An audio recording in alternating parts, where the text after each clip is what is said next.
말씀 보겠습니다. 오늘 하나님 주시는 말씀은 요한복음 5장 1절에서 9절 말씀입니다. 요한복음 5장 1절에서 9절 말씀, 제가 말씀 봉독해 올리겠습니다.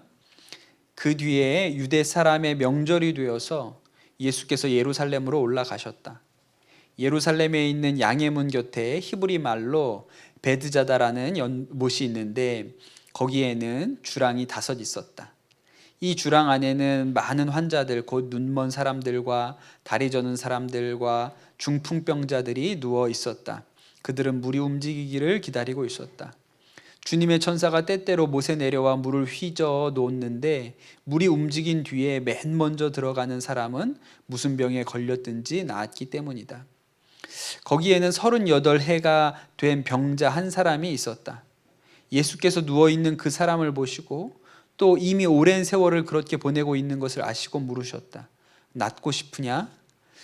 그 병자가 대답하였다. 주님, 물이 움직일 때 나를 들어서 못에다 넣어주는 사람이 없습니다. 내가 가는 동안에 남들이 나보다 먼저 못에 들어갑니다. 예수께서 그에게 말씀하셨다. 일어나서 내 자리를 걷어 가지고 걸어가거라.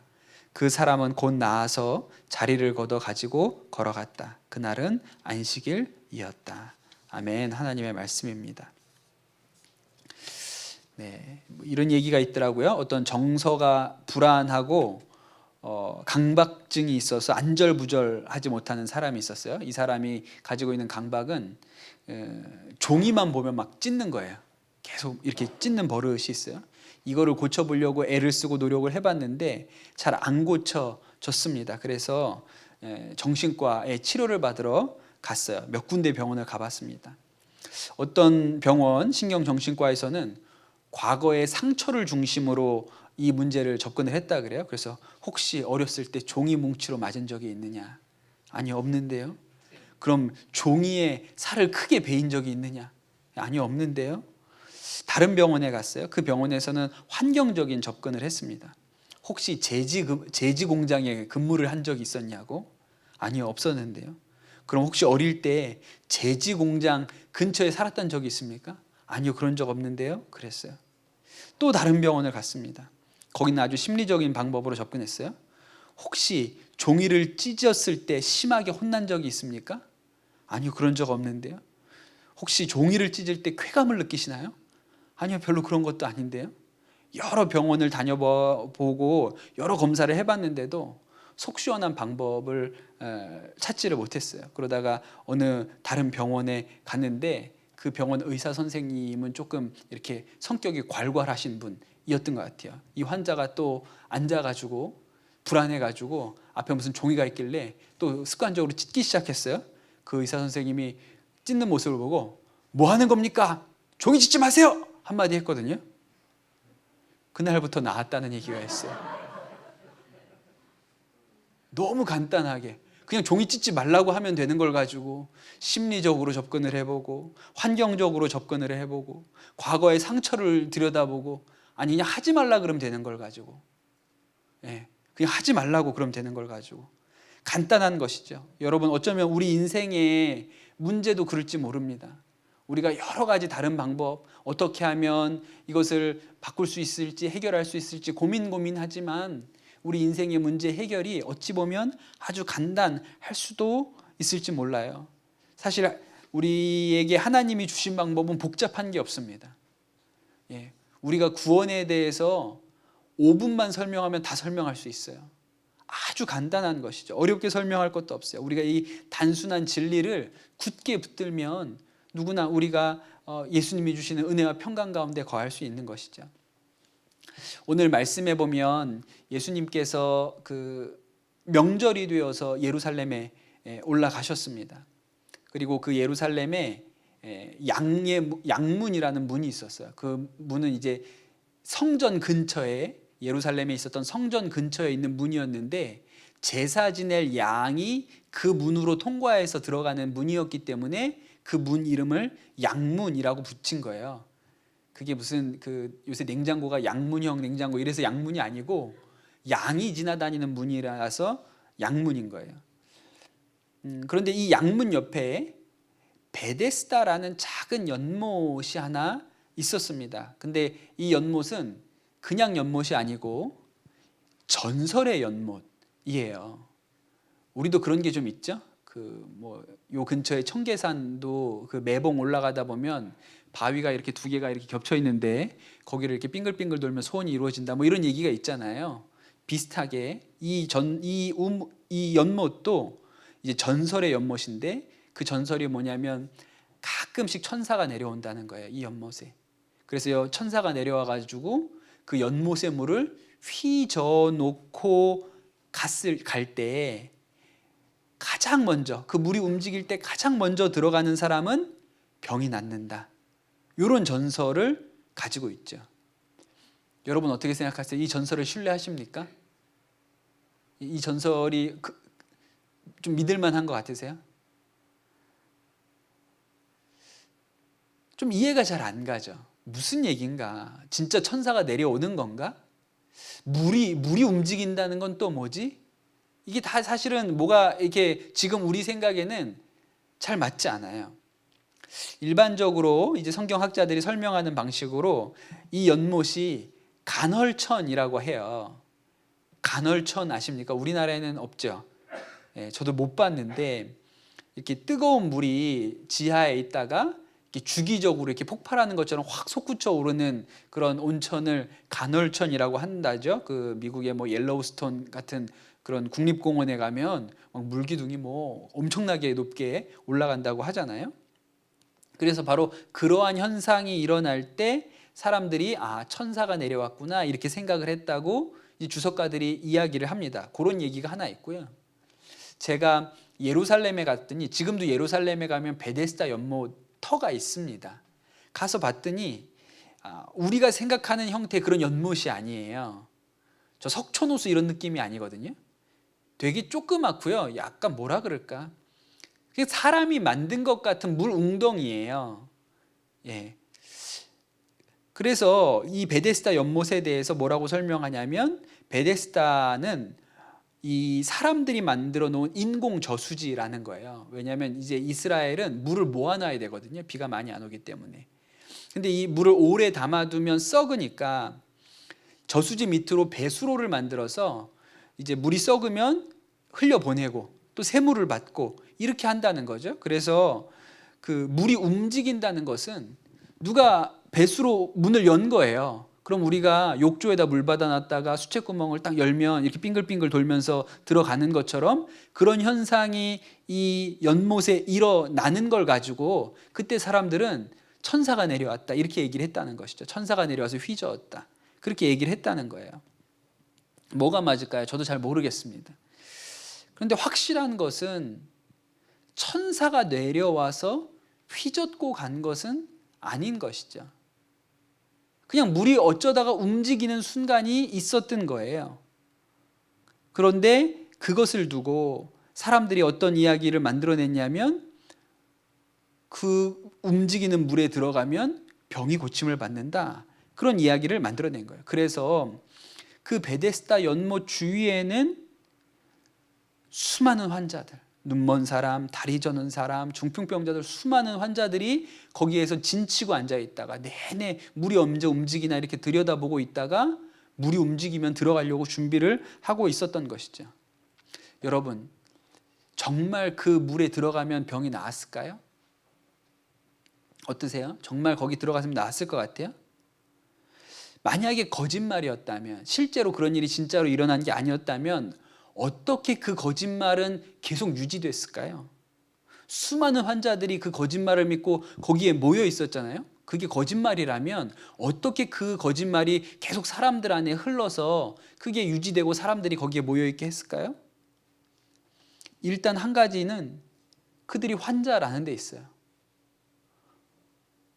몸이 아프면 별의별 얘기를 다 듣게 되죠. 하여튼 먹으라는 게 많아요. 뭐 어디 아프면 뭐 먹어보라고 뭐 하여튼 별의별 얘기를 다 듣죠. 최근에 제가 봤던 코로나 때 봤던 뉴스 중에 하나는 이라크의 어떤 의사 선생님이 의과대학 의사 선생님이 코로나에 아주 특별한 치료법을 찾아내셨다는 뉴스였어요. 치료법은 뭔지 아세요? 코로나를 이겨내는 치료법은 맨발로 걷는 거라 그랬어요. 맨발로 걸으면 낫는다고. 그래서 본인의 환자들 몇 명을 이렇게 뭐 5, 60명을 이렇게 해가지고 임상을 했던 결과를 이렇게 냈다 그랬어요. 제 생각에 이라크는 걷는 것 말고는 달리 방법이 없을 것 같아요. 그냥 근데 방법이 없으니까, 달리 무슨 방법이 없으니까 해보는 거죠. 그게 이제 환자들의 목마름이니까요. 두 번째는 그 사람들이 그 말을 믿고 그렇게 거기에 있을 수밖에 없던 이유는 이 전설에 한 가지 트릭이 있었기 때문에 그래요. 뭘까요? 맨 먼저 들어가는 사람이 낫는다 그랬어요. 기가 막힌 얘기인 거예요. 그러니 꼭 병이 고쳐질 필요가 없어요. 들어갔는데 안 낫잖아요? 그럼 누가 나보다 빨리 들어갔구나. 내가 1등을 못했구나. 아무도 난 사람이 없어요. 들어갔는데 아무도 난 사람이 없어요. 그런데 그 사람들이 아무도 낳은 사람이 없는데도 불구하고 그 이야기가, 그 전설이 왜 유지됐냐면 1등으로 들어가야 낫는다고 돼 있으니까 안 나면 1등을 못했나 보다 이렇게 생각하게 돼 있는 거예요. 왜 거기 뭐 연못이 되게 조그마다 그랬잖아요. 그러니까 그 주변에 사람들이 바글바글 모여 있고 조금이라도 움직이면 막 우르르 들어갈 거 아니에요. 누가 1등인지 어떻게 합니까? 쇼트랙 뭐 이렇게 들어가는 것도 아니고. 그러니까 모른 거예요. 아, 내가 1등인 줄 알았는데 저 사람이었나 보다. 그러니까 이 전설이 계속 유지될 수 있었던 것이죠. 그런데 여러분, 베데스다라는 말이 자비라는 의미래요. 아람어 히브리어의 뿌리가 자비라는 뜻이래요. 그런데 여러분, 솔직히 이 연못에는 자비라고는 눈꼽만치도 없는 거예요. 1등만 나니까. 1등만 나으니까. 그런데 여러분, 우리가 살고 있는 세상도 우리가 굉장히 과학적인 생각, 과학적인 세계관 속에서 살아가는 것 같지만 실제로는 우리 인생에 이런 트릭, 이런 전설, 이런 속임수가 수도 없이 많습니다. 그런 거짓말로 우리 인생에 대해서 재단하고 설명하려는 시도가 무지무지하게 많아요. 제일 대표적인 게 뭔지 아세요? 혈액형이에요. 혈액형. 너는 A형이라서 그래. 야, 너 B형이지. 딱 보니까 넌 B형이야. 야, 봐라. 저 AB형이다. 저 AB형. 그렇게 하는 거예요. 이거 제가 어렸을 때 봤던 학습 만화에 이거 있었거든요. 제가 어렸을 때 봤던 학습 만화에. 그리고 이게 근거가 없다고 그렇게 얘기를 해도 재밌나 봐요. 그 혈액형 가지고 사람을 판단하고 분류하고 그러는 게 재밌나 봐요. 아니, 우리 아들이 이제 9살 됐는데 우리 아들도 와서 그 얘기, 아빠 무슨 혈액형이 뭐냐고, 나는 혈액형이 뭐냐고 와서 그러더라고요. 최근에 이게 조금 더 고급화되었습니다. 그 최근에는 뭘 하죠? MBTI 엄청 인기잖아요. 이거 제가 20년 전에 했거든요. MBTI 20년 전에 제가 처음 대학교 다닐 때 20년 전에 처음 해봤어요. 근데 이게 20년이라는 세월을 지나가지고 이게 이렇게 유행이 될 줄 누가 알았습니까? 그럼 그 20년 동안 도대체 뭐 한 거예요? 마치 신대륙을 최근에 발견한 것처럼 MBTI가 막 뭐 대단한 것처럼 막 하는데 사실은 20년 전에 그 훨씬 이전에도 있었던 거예요. 뭐 새로 된 게 아니고. 제가 MBTI 성격 유형으로 INFP거든요. INFP. 저는 최근까지는 이게 잔다르크형, 약간 몽상가고 조금 이렇게 뭐 잔다르크, 이렇게 환상을 보고 뭔가를 쫓아가는 사람, 뭐 이런 느낌이라 그래서 저는 괜찮다고 생각했어요. 근데 최근에 이렇게 보니까요, 직장에서 사람 뽑을 때 MBTI 유형을 쓰라고 한다고, 뭐 검사를 한다고 그러더라고요. 그리고 안 뽑는 제일 대표적인 유형이 INFP래요. 절대 안 뽑는데요. INFP는 일종의 찐따? 사회생활과 회사생활의 부적응자, 회사에서 혼자 밥 먹고 그런 사람의 대표적인 유형이 INFP라고 하더라고요. 그래서 이제 제가 숨기려고요. 누가 MBTI 뭐냐고 물어보면 INFP라고 이제 얘기하기가 두려워졌어요. 우리가 사실은 그렇지 않죠. 사람을 16가지 항목으로 분류하면요, 별의별 게 다 있지 않겠습니까? 거기 다 들어가지 않겠습니까? 근데 막 이런 얘기를 해요. 근데 여러분, 우리가 속고 있는 얘기는 사실은 이 정도가 아니에요. 이 정도가 아니고, 제가 오늘 우리가 나눴던 이 요한복음 본문을 매년 설교했습니다. 똑같은 말씀을 매년 설교를 했어요. 똑같은 본문으로.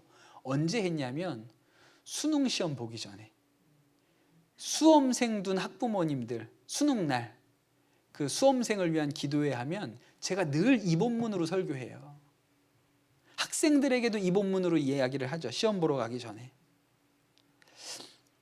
수능 날만 되면 요새는 굉장히 비중이 많이 줄었어요. 제가 학교 다니던 시절에 비하면 수능의 비중이 많이 줄어들어서 수능 하나만 가지고 대학 가거나 그렇지는 않지만, 그럼에도 불구하고 여전히 수능 시험은 우리 아이들한테 굉장히 두려운 경험입니다. 걱정을 많이 하죠. 아이들이 시험을 앞두고 굉장히 두려워하고 또 긴장해요. 예. 마지막에 시험 보러 가기 전에 이렇게 기도 제목 써서 내라고 안수기도 해주면 찍어도 맞게 해주세요, 뭐 이런 기도 제목들이 올라오잖아요. 근데 여러분, 왜 시험을 두고 그렇게 아이들이 걱정하고 긴장하고, 또 나중에 시험 못 보면, 최근에는 뭐 그런 뉴스가 별로 없긴 하지만 스스로 목숨을 끊는 일들도 있고 뭐 그런 일들이 왜 있을까요? 거기에 일종의 트릭이 있기 때문에 그래요. 속임수가, 이런 거죠. 거짓말이 있어요. 우리가 다 같이 믿고 있는. 시험 못 보면 인생 망한다. 대학 좋은데 못 나오면 너는 행복하게 못 살아. 다른 사람들한테 인정 못 받아. 이런 생각들이 있어요. 실제로 그런가요? 실제로 그런가요? 네. 제가 우리 청소년들한테 이야기해 줄 때 공부 못 해도 된다. 엄마한테 오늘부터 가가지고 나한테 대해서는 10원 한 장도 돈을 쓰시지 말라. 학원도 보내시지 말고 책도 사주지 말고 10원 한 장도 돈 쓰지 말아서 내가 대학 졸업할 때까지 나에게 들어갈 모든 돈을 모아가지고 중고 포크레인 한 대만 사달라. 그러면 먹고 사는데 아무 지장 없다. 그렇게 살 수 있는 길이 있어요. 공부 못해도 공부 잘한 사람보다 잘 살 수 있는 길이 있어요. 그런데도 불구하고 두려움이 있죠.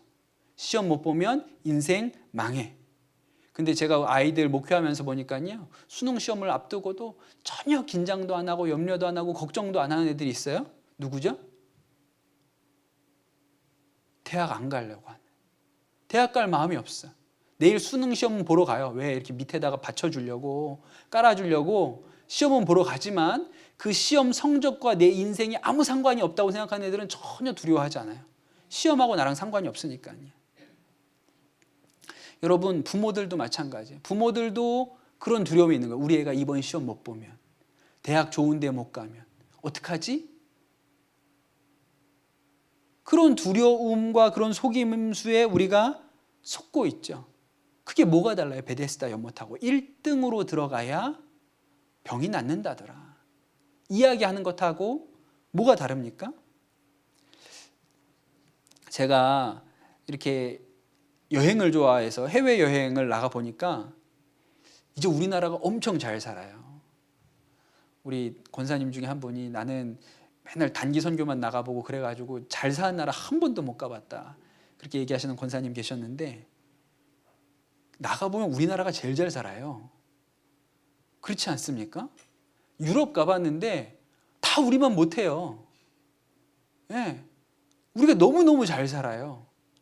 근데 참 이상한 것은 잘 사는데 행복하지는 않아요. 우리 사회를 움직이는 동력이 낙오되면 안 된다는 두려움이래요. 낙오되면 안 돼. 인생 실패하면 안 돼라는 두려움을 가지고 사람들을 몰아세워서 사회가 발전하고 있다는 거예요. 그러니까 모든 사람이 쫓겨요. 이 나라는 모든 사람이 쫓겨요. 북유럽 행복지수 1위라고 하는 핀란드 사람이 한국에 와가지고 보면 한국에서 진짜 이상하다고 생각하는 게 뭔지 아세요? 고등학교 학교 앞에다가 현수막에 어느 학교 누구, 어느 학교 누구, 어느 학교 누구 합격했다고 붙여놓는 거 진짜 이상하대요. 그럼 나머지는 어떻게 됐다는 얘기야? 이렇게 생각이 든다는 거예요. 저 3명 붙고 나머지는 어떻게 됐어? 저게 자랑이야 지금? 이렇게 생각이 든다는 거예요. 우리는 그 3명처럼 되라고 가르쳐 주는데 핀란드 사람들이 생각할 때는 그럼 나머지는 저 3명 말고 나머지는 다 어떻게 된 거야? 이렇게 생각한다는 거예요. 여러분, 아이들이 이렇죠? 어른은 어떻게 속고 있을까요? 돈이 많아야 행복하다고 생각해요. 돈이 많아야 행복하다고 생각해요. 행복이 뭐냐고 물어보면 실제로 잘 몰라요. 우리는 행복이 뭔지에 대해서 잘 몰라요. 정의를 잘 못해요. 근데 이렇게 대답하죠. 돈 많으면 행복하지 않나요?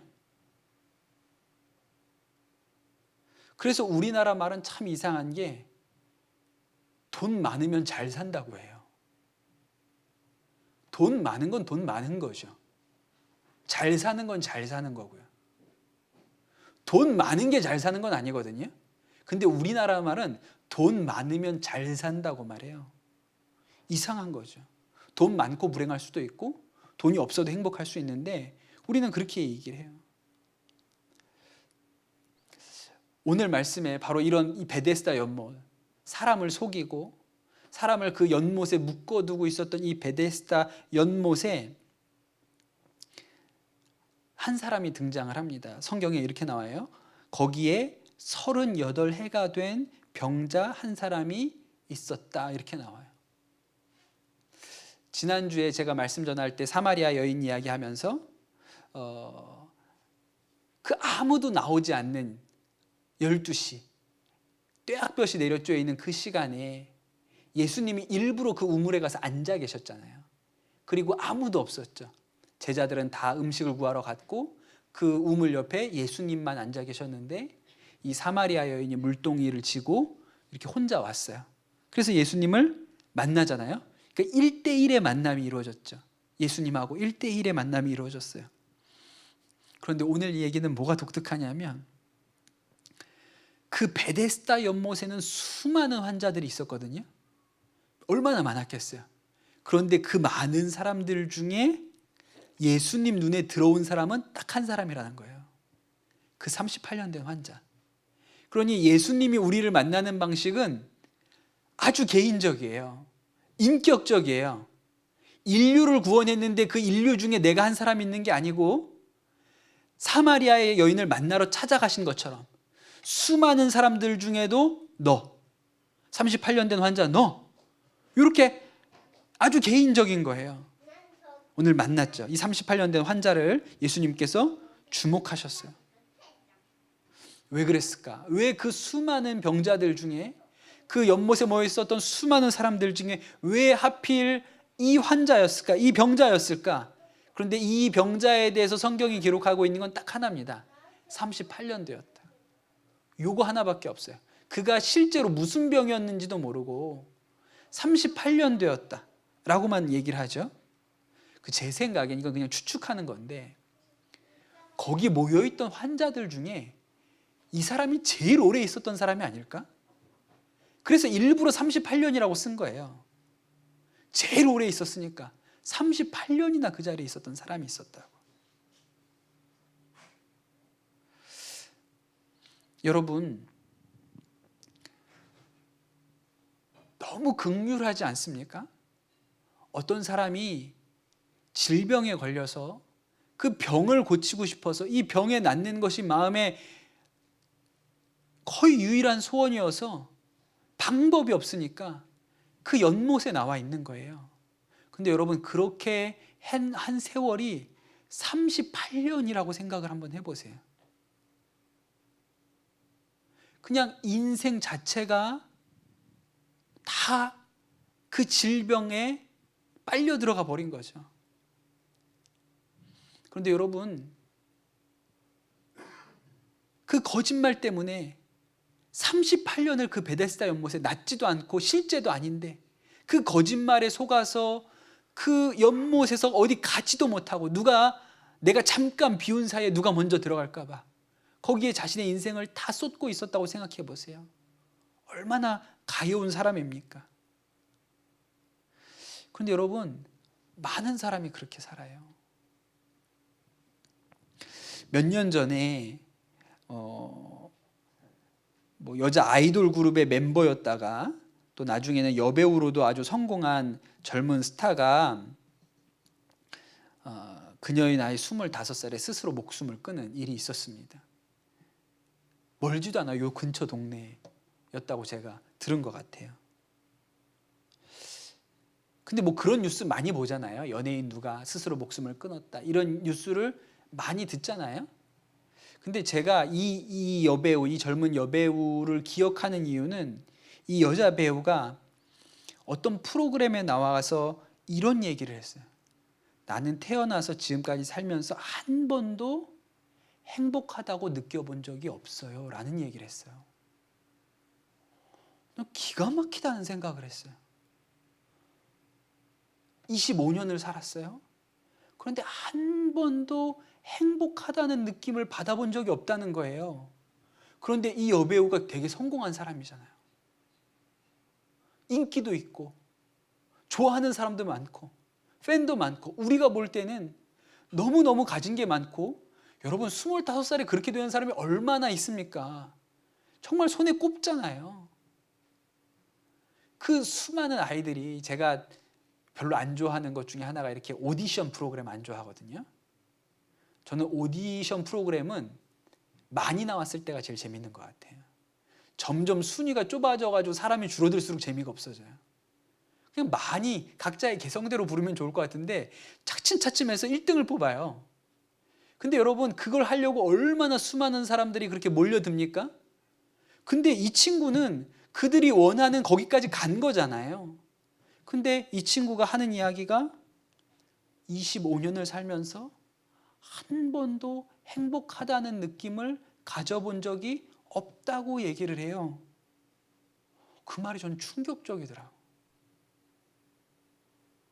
교회도 다녔던 것 같더라고요.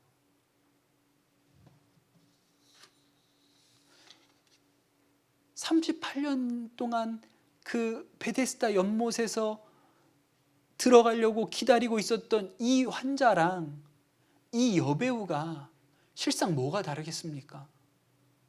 38년을 그러고 산 사람이나 25년 동안 행복이 뭔지를 모르고 살았던 사람이나 사실은 뭐가 그렇게 다르겠어요? 남편과 결혼한 지 38년이 되었지만 지어낸 얘기예요. 38년이 되었는데 나는 한 번도 사랑받는다는 느낌을 받아본 적이 없다. 난 늘 불행했다.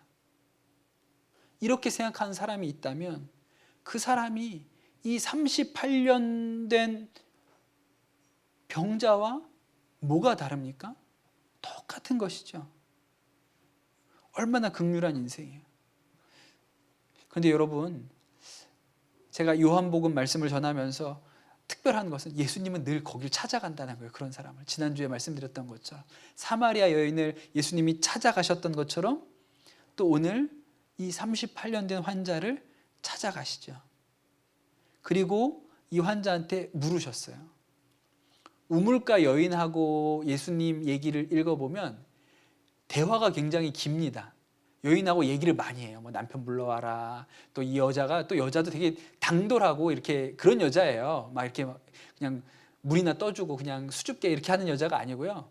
유대인, 당신 유대 남자인데 왜 나한테 말 걸어요? 이러면서 아주 당돌한 여자거든요. 그리고 당신들은 예루살렘에서 예배를 드리고 우리 사람들은 이 산에서 예배 드리는데 뭐가 진짜입니까? 막 이렇게 물어보기도 하고 아주 그런 여자였어요. 그런데 오늘 이 38년 된 병자와 예수님 사이에는 대화가 거의 없습니다. 딱 3마디가 오고 가요. 대화가 거의 없어요. 왜냐하면 대화할 수 있는 수준이 아닌 거예요. 그런 성질이 아닌 거예요. 예수님께서 이렇게 얘기를 합니다. 6절에 보니까 예수께서 누워있는 그 사람을 보시고 또 이미 오랜 세월을 그렇게 보내고 있는 것을 아시고 물으셨다. 그러니까 예수님이 딱 보니까 오래됐어, 이 사람. 그냥 이 연못에서 38년을 그냥 그렇게 기다리고 있었던 사람이 너무 딱하고 불쌍해서 이 사람한테 물으셨어요. 이 사람이 찾아온 것도 아니고 물으셨어요. 뭐라고 물으셨냐면 낫고 싶냐? 이렇게 물었어요. 낫고 싶냐? 낫고 싶으냐? 이렇게 물어봤어요. 여러분, 얼마나 감격적인 질문입니까? 낫고 싶으냐? 근데 여러분, 이 단순한 질문이 낫고 싶으냐? 그럼 여러분 뭐라고 대답하시겠어요? 네, 낫고 싶습니다. 이렇게 말할 것 같죠? 네, 낫고 싶습니다. 그런데 이 병자는 그렇게 대답하지 않았어요. 뭐라고 얘기했냐면 7절에 그 병자가 대답했다. 주님, 물이 움직일 때 나를 들어서 못에다 넣어주는 사람이 없습니다. 내가 가는 동안에 남들이 나보다 먼저 못에 들어갑니다. 이렇게 얘기해요. 예수님이 이 병자 앞에 와서 내가 낫고 싶으냐라고 물어보는데 이 병자가 뭐라고 대답해요? 아직도 그 연못 타령을 하고 있네. 내가 거길 1등으로 못 들어가서요. 누가 좀 날 들어 넣어줘야 되는데 내가 1등으로 못 들어가서 내 인생이 요 모양 요 꼴로 지금까지 살고 있네요. 이렇게 얘기를 하고 있는 거예요.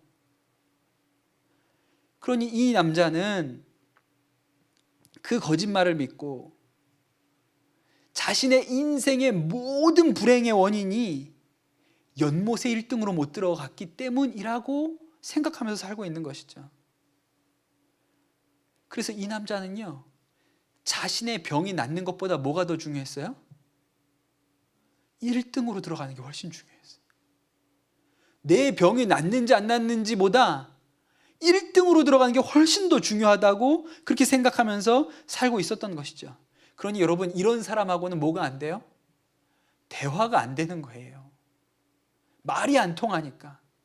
이 사람은 무슨 얘기하면 아우 제가 1등으로 못 들어가가지고 아우 내가 저기 1등. 여러분, 마음이 많이 망가지잖아요. 사람이 멘탈이나 마음이 심령이 많이 망가지면 무슨 얘기를 해도 계속 같은 얘기를 합니다. 이 남자는 낫고 싶으냐? 제가 1등으로 못 들어가요. 아니 그 말고 낫고 싶냐고 물어봤잖아 내가. 아니 제가 저길 1등으로 들어가면 되는데요. 1등으로 못 들어가서 여기서 이러고 있는 거예요. 이런 얘기, 이런 사람이에요. 그러니까 말을 많이 할 필요가 없죠. 여러분, 요새 주식들 좀 하고 계십니까? 네, 대답이 없는 걸 보니까 다 하고 계신 것 같습니다. 벌써 10수년 전인데요. 제가 20대 후반 정도 이렇게 목사 안수 처음 받았을 때쯤에 아주 친한 청년 하나가 저한테 찾아와서 주식이 죄냐고 물어본 적이 있어요. 목사님, 주식하는 게 죄입니까? 그렇게 물어봤어요. 근데 솔직히 그때는 주식이 뭔지도 몰랐어요. 저는 주식이 뭔지를 몰랐어요. 근데 이 청년이 자매였는데 왜 저한테 이렇게 물어봤냐면 아버지가 주식 때문에 완전히 가산을 다 탕진하고 있었기 때문에 저한테 그렇게 물어본 거예요. 그래서 제가 생각하기에 글쎄 주식이 죄인가 그랬더니 목사님, 그게 도박하고 뭐가 달라요? 제가 볼 땐 그건 죄예요. 이렇게 얘기했어요. 아버지가 그것 때문에 막 집을 날리고 뭐 이러고 있으니까, 재산을 다 날리고 있으니까요. 결국 그 아버지가 그때 되게 어려웠고요. 하여튼 가정이 파탄나는 지경에 갔는데 결국은 이 아버지가 집을 나갑니다. 그리고 컴퓨터를 하나 들고 고시원 골방에 들어가서 돈 생기면 계속 하셨어요. 계속 하셨어요. 딸들만 가끔 만났는데, 딸들을 만나면 그렇게 예수님 얘기를 했다. 딸들 만나면 주식 얘기를 하는 게 아니고 예수님 얘기를 했다는 거야. 내가 성경 보고 있다. 내가 성경이 있는데 이렇게 살아야 된다. 저렇게 살아야 된다고 한 거야. 그러면서도 유일한 기도 제목은 한 건만 터지면 내 인생 달라진다. 한 건만 터지면 돌아간다. 내가 하나만 잘 돼서 요거 가지고 돈만 벌면 돌아간다. 그렇게 얘기를 하신다는 거예요.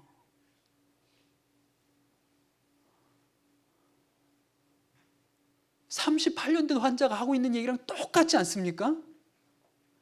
계속 같은 얘기를 하는 거예요. 내가 요거 하나만 잘 되면. 막 제가 지금 하고 있는 이 얘기를 들려주고 싶은 사람들 얼굴이 막 생각이 나죠. 누구한테 이걸 좀 들려줘야겠다 이런 생각이 나죠. 그렇게 생각을 하는 거예요. 그러니 그 생각 하나만 되는 거예요. 성경을 읽고 기도를 한다 그랬는데 기도는 주식 잘 되게 해주세요. 하나만 터지게 해주세요. 이건 거예요. 여러분, 주식만 잘 되면 진짜 행복이 찾아올까요? 아니면 이 사람이 주식 때문에 망한 겁니까? 근데 계속 똑같은 얘기하죠. 계속 똑같은 얘기예요.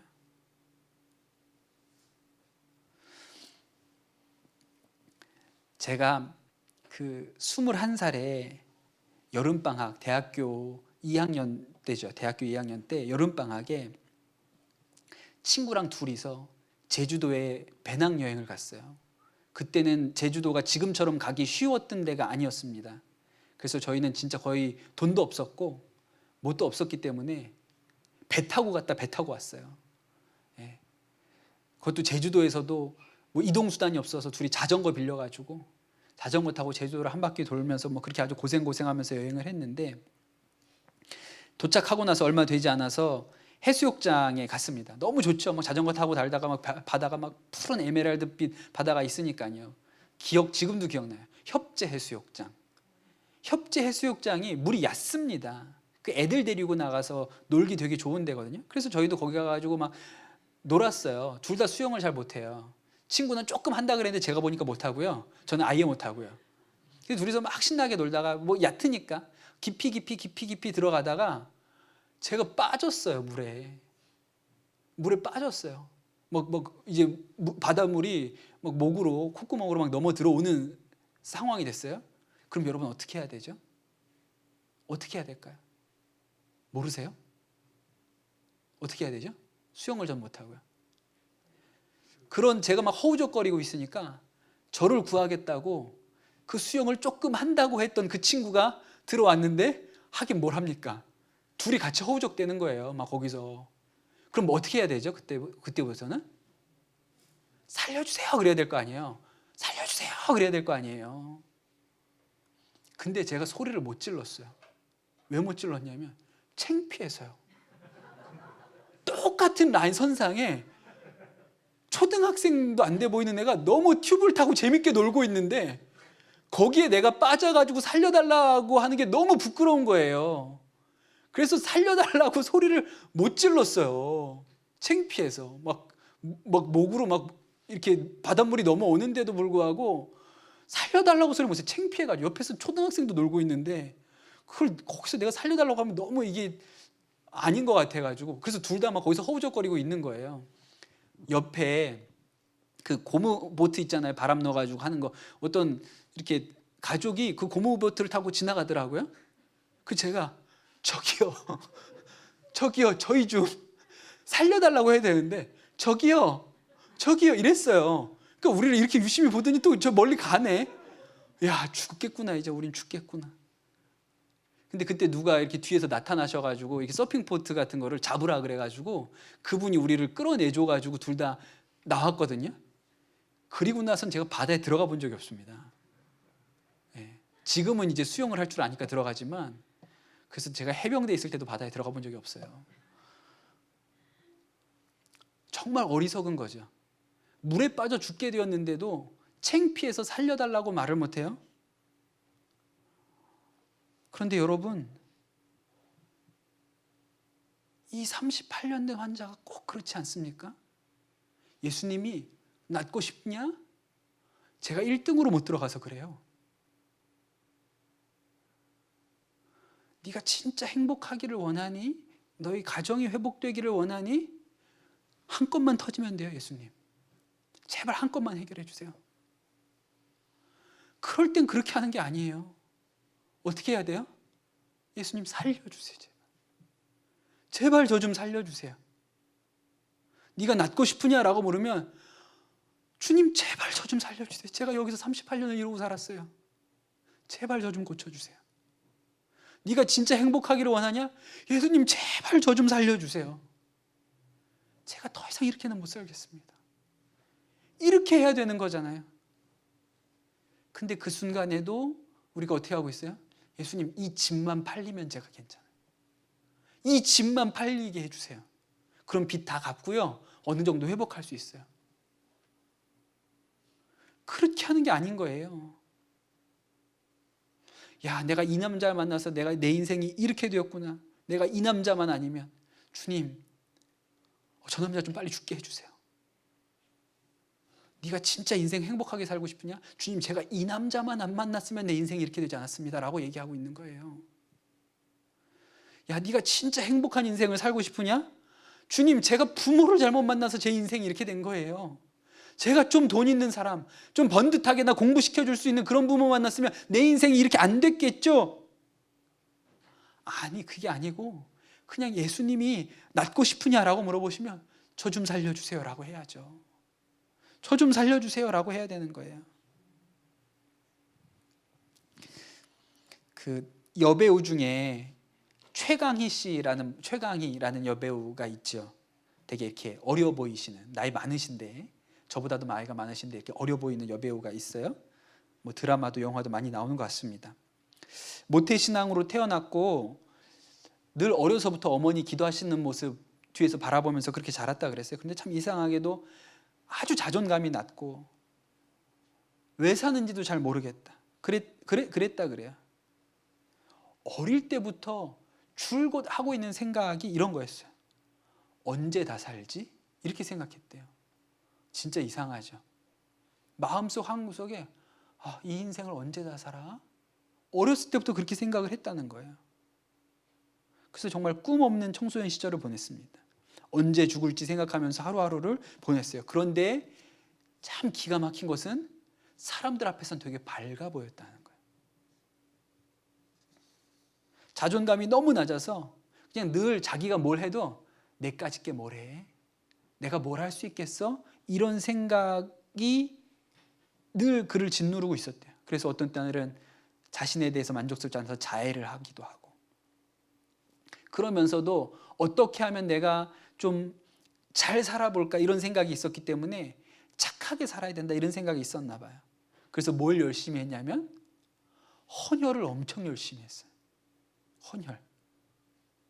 나는 진짜 보잘것없는데 내 피라도 빼가지고 다른 사람 살릴 수 있으면 좋은 거 아닌가?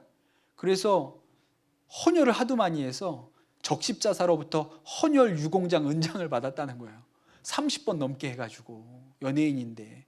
그래서 뭐 적십자 홍보대사 하고 이랬어요.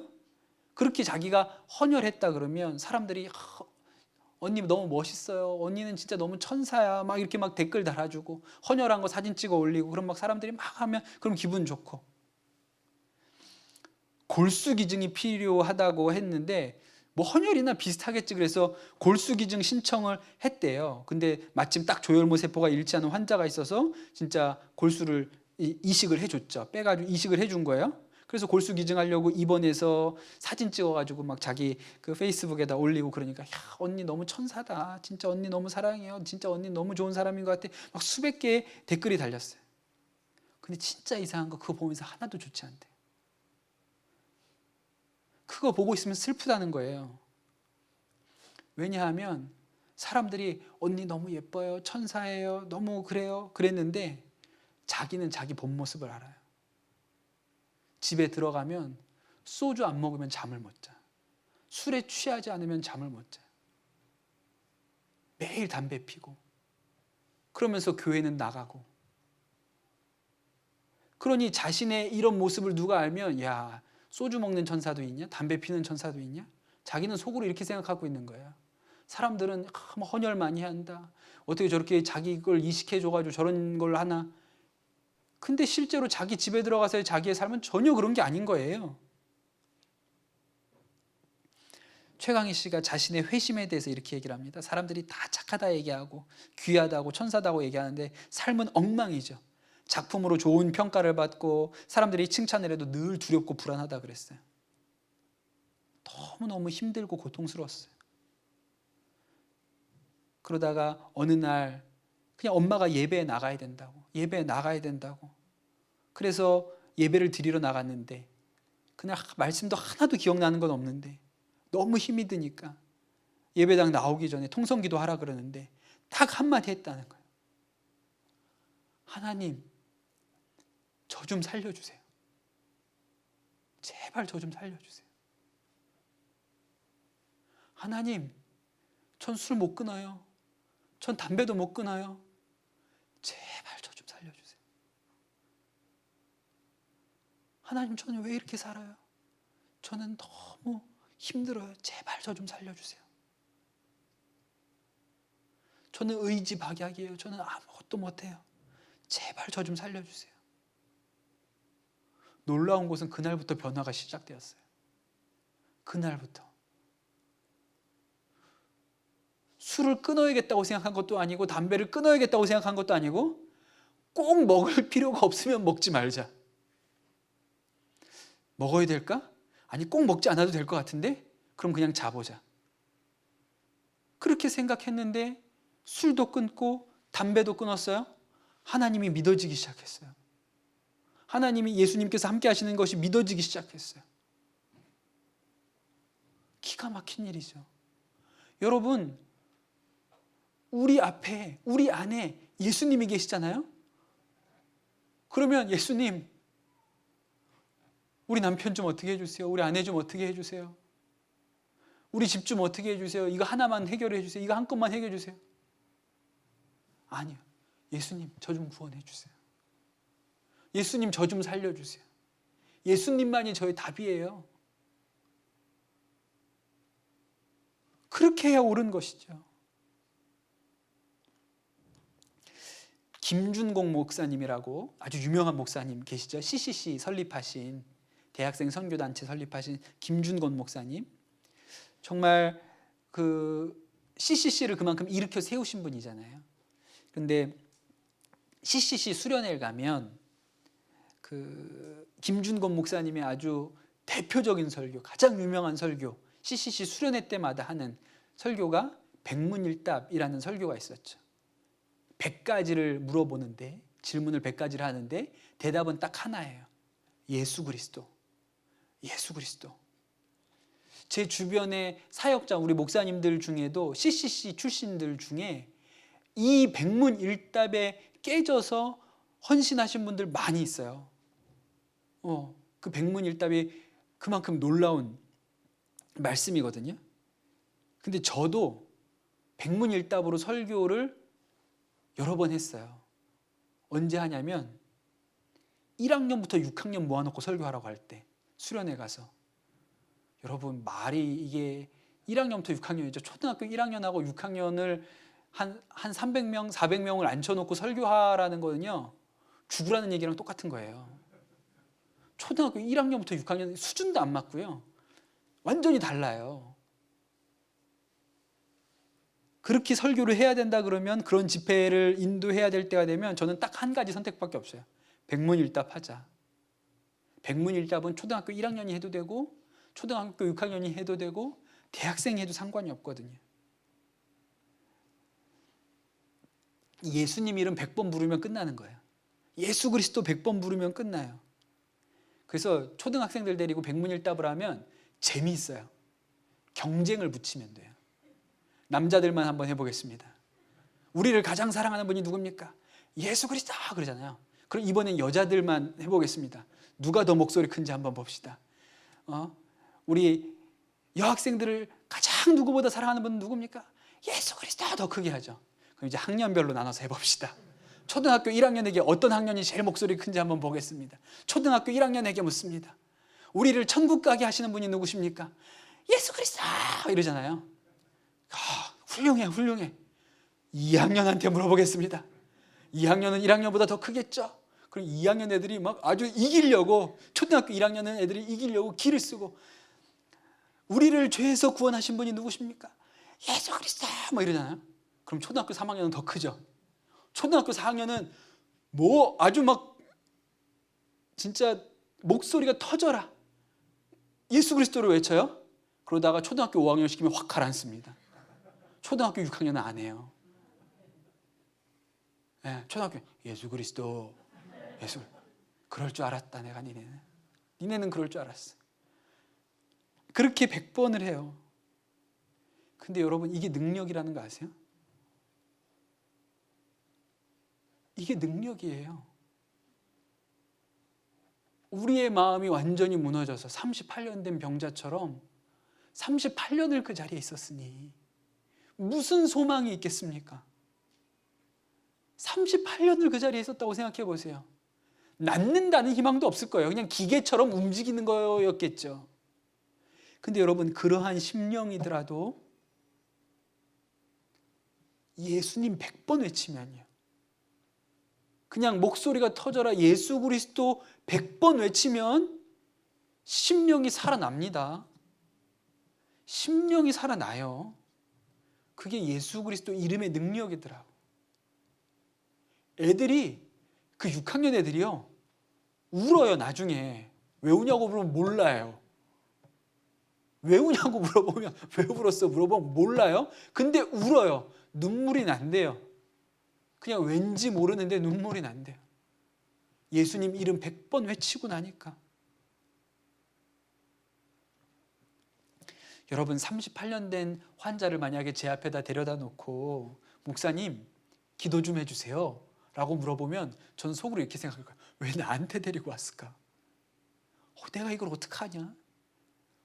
어떻게 기도를 해야 되지? 이렇게 생각할 것 같아요. 제가 뭘 어떻게 하겠습니까? 38년을 나는 행복을 느껴본 적이 없어요. 나는 38년을 살았는데 한 번도 행복하다는 느낌을 받아본 적이 없어요. 이런 사람이 제 앞에 왔다고 해보세요. 그럼 내가 한다, 내가 기도한다고 뭐가 달라질까? 그런 생각이 들지 않겠습니까? 예수님, 우리 남편 위해서 기도 좀 해주세요. 제가 이 남자랑 30년을 살았는데요, 안 변해요. 집사님이 30년을 살았는데도 안 되는 남자가 저한테 와가지고 한번 기도 받으면 달라질까요? 안 될 것 같은데요. 속으로 이렇게 생각하겠죠. 그렇게 대놓고 얘기는 안 하겠지만, 기도는 막 이렇게 되게 뜨겁게 해주는 것처럼 하겠지만 속으로는 38년 동안 안 된 사람을 내가 어떻게 하지? 이런 생각이 들지 않겠습니까? 근데 오늘 말씀을 보면 이 남자가 예수님한테 엉뚱한 소리 하고 있잖아요. 나이가 1등으로 못 들어가서 이 모양 요 꼴로 살고 있다고 얘기하잖아요. 근데 예수님이 그 남자한테 뭐라고 얘기하는지 아세요? 일어나서 네 자리를 들고 걸어가라. 그냥 그렇게 얘기하세요. 일어나 내 자리를 들고 가. 걸어서 가. 네 다리로 걸어서 가.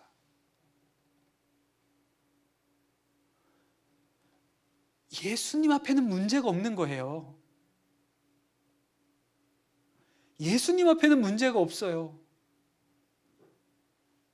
그냥 38년이 되었든 380년이 되었든 예수님 앞에는 별 차이가 없는 거예요. 문제가 아닌 것이죠. 그냥 그 남자에게 아주 담백하게 일어나서 자리 들고 네 발로 걸어서 집으로 가.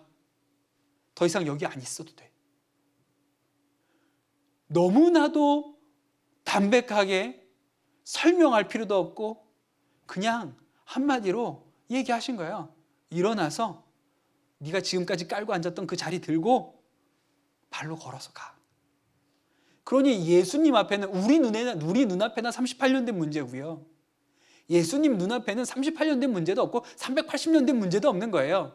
왜냐하면 예수님 그분이 그냥 답이니까요. 그냥 그분이 답이신 거예요. 9절 말씀은 너무너무 감동적이에요.